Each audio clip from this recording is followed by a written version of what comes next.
ऐसा खाना जब खाने के बाद में जो पेट के अंदर जाकर के जल जाए, विदग्ध, दग्ध माने जला हुआ, मतलब जब बहुत एसिड बन जाता है तो जो खाना ओवर बर्न हो जाता है, इस तरह की स्थिति में क्या सिम्टम्स होते हैं? भ्रम, तृण मूर्छा, एक अजीब तरह सा एक बेचैनी सी, तृष्णा, तृण माने प्यास बहुत लगती है, पानी पीता रहता है, जितना पानी पिए और पानी पीने का मन करता है, और मूर्छा, चक्कर आते हैं, और विविधाह रुजा पित्त, पित्त के जो सिम्टम्स हैं, जैसे बहुत पसीना आना, शरीर में जैसे आग लग गई है ऐसा फील होना, और जो उद्गार है, ये बहुत इंपॉर्टेंट है। तो ये जो गैस्ट्राइटिस है ये बहुत देखने को मिलती है, और इसके लिए शीघ्रम शीतांबुना वही अन्नम विदग्धम, यदि विदग्ध हो जाए, खाना जल जाए, अंदर गैस्ट्राइटिस हो जाए, तो ठंडा पानी पीने को कहते हैं। इतना ही नहीं, लवंग पथ्ययोह क्वाथः सैंधवेन अवधूलित, देखिए कितनी अच्छी बात कही है।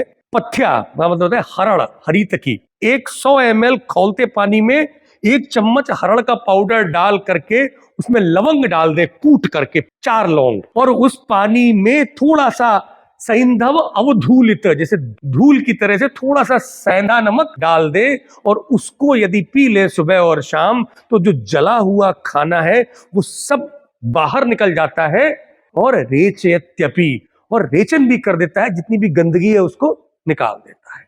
अब विष्टंभ अजीर्ण, विष्टंभ का मतलब होता है जो चीज रुक जाए, न आगे बढ़े न पीछे बढ़े, जब पेट में खाना वैसे का वैसा, जैसा खाया वैसा पड़ा रहे। इसमें क्या होता है, पेट में एक अजीब तरह की टीस, पिंचिंग पेन, शूल और आधमान, ब्लॉटिंग होती है एब्डोमेन में, और मलवात अप्रवृत्तिश्च, स्टूल और गैस दोनों ब्लॉक हो जाते हैं, और स्तंभ अंग पीड़नम, इसके साथ साथ पूरी बॉडी में, एक कंधे में, नेक में, बैक में, पैरों में, हर जगह एक पीड़ा होती है। तो क्या करना चाहिए? तो कहते हैं विष्टब्धम स्वेदनम कार्यम पेयम च लवणोदकम, कंबल ब्लैंकेट को ओढ़ करके, सारे पंखे और एसी बंद करके, में केटली में पानी गर्म करके उसमें सेंधा नमक डाल के उसको गरम गरम पिए चाय की तरह, तब तक पीते रहे जब तक एकदम स्वेदन माने पसीना ना निकल जाए। ये पसीना निकलते ही पेट में जितनी भी गैस है और स्टमक में वो जो इनडाइजेशन है वो क्योर होता है। और एरंड तैल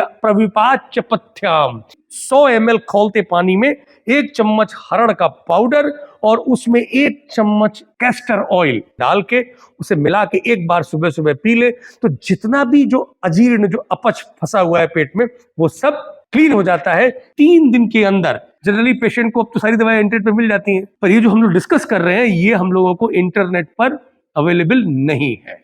रस शेष अजीर्ण की, अब खाना 70% तो पच गया, 80%, पर 30-20% यदि अपच बना रहे तो वो जो पचा खाना है उसको भी जहर बना देता है, विष बना देता है। इसको बोलते हैं रस शेष अजीर्ण, मतलब जो खाना खाया था उसका रस तो बना, बढ़िया एसेंस, लेकिन उसमें जो शेष था खाना, जो पच नहीं पाया, वो जैसे बहुत अच्छा नेक्टर है, उसमें 10% का जहर मिला दो, सारा जहर बन जाता है, तो उसको बोलते हैं रस शेष अजीर्ण। इसमें सिम्टम क्या है, कैसे पता करें?